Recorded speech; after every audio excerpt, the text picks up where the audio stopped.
আসসালামু আলাইকুম বন্ধুরা। আজ এসএসসি 2025-এর রেজাল্ট প্রকাশিত হয়েছে। অনেকেই বিভ্রান্তির মধ্যে আছেন কীভাবে অনলাইন থেকে আমরা রেজাল্টটা দেখব। আজকে আপনাদের সেই রেজাল্টটা বের করার সহজ একটি পথ আমি দেখিয়ে দেব। অনেকে চেষ্টা করতেছেন কিন্তু এই এসএসসি রেজাল্টটা খুব সহজে বের করতে পারতেছেন না। এজন্য আপনি প্রথমে আপনার মোবাইল স্ক্রিন থেকে চলে যাবেন ক্রোম ব্রাউজারে যেয়ে এখানে আপনি, যেহেতু আমি আগে একবার ব্যবহার করছি সেজন্য আমার এখানে এসে এখানে লিখবেন যে ঢাকা এডুকেশন বোর্ড। এটা লিখে আপনি সার্চ করবেন। সার্চ করলে প্রথমেই দেখবেন ঢাকা এডুকেশন বোর্ড একটা ওয়েবসাইট চলে এসছে।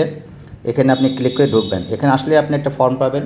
পরে প্রথমে লেখা আছে চুজ ওয়ান। এখানে যে আপনি এসএসসি দাখিল এবং ইকুইভ্যালেন্ট এটা সিলেক্ট করে দেবেন। যেহেতু আজকে আমরা এসএসসি রেজাল্ট বের করব, এই জন্য এটা সিলেক্ট করলাম। তারপরে ইয়ার দেওয়া আছে, যেহেতু আমরা 2025 সালে রেজাল্ট বের করতেছি, তাহলে 2025কে আমরা সিলেক্ট করে দেবো।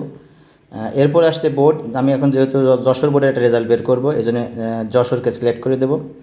তারপর রেজাল্ট টাইপ, যেহেতু আমি একজন ব্যক্তির রেজাল্ট বের করব সেই জন্য লিখবো যে ইন্ডিভিজুয়াল রেজাল্ট, এটা সিলেক্ট করব। 2 নম্বরে যেটা দেওয়া আছে, প্রথমে একজন দেওয়া আছে ইন্ডিভিজুয়াল রেজাল্ট। তারপরে আপনি দিয়ে দেবেন হচ্ছে রোল নাম্বারটা। আমি যেহেতু একবার ব্যবহার করছি সেই জন্য রোল নাম্বারটা আমার স্ক্রিনে চলে এসছে, আপনারা নিজে হাতে লিখে নেবেন। তারপর রেজিস্ট্রেশন নাম্বারটা দেখেন স্ক্রিন বাম্পারে দেওয়া আছে, আমি দিয়ে দিলাম। এরপর আসছে আপনাদের সিকিউরিটি একটা কোড। এই যে মাঝখানে যে কালো মতো দাগটা দেখছেন, এই লাল ডান পাশে লাল রিলোড লেখা আছে।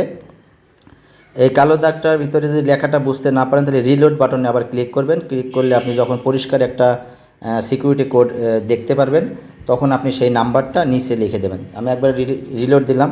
এখানে লেখা আছে দেখেন 5342। এটা লিখে আমি যখন গেট রেজাল্টে ক্লিক করব, তখন দেখেন সেকেন্ডের মধ্যে আমার রেজাল্টটা চলে আসলো। এভাবে আপনারা খুব সহজেই একজন এসএসসি অথবা এইচএসসি যে কোনো পরীক্ষার একজন পরীক্ষার্থীর রেজাল্টটা খুব সহজে বের করতে পারবেন। ইচ্ছা করলে নিচে দেখেন যে সবুজ রঙের একটা প্রিন্ট লেখা রয়েছে, এই প্রিন্ট লেখাতে ক্লিক করলে আপনি রেজাল্টটা প্রিন্ট করেও নিতে পারবেন।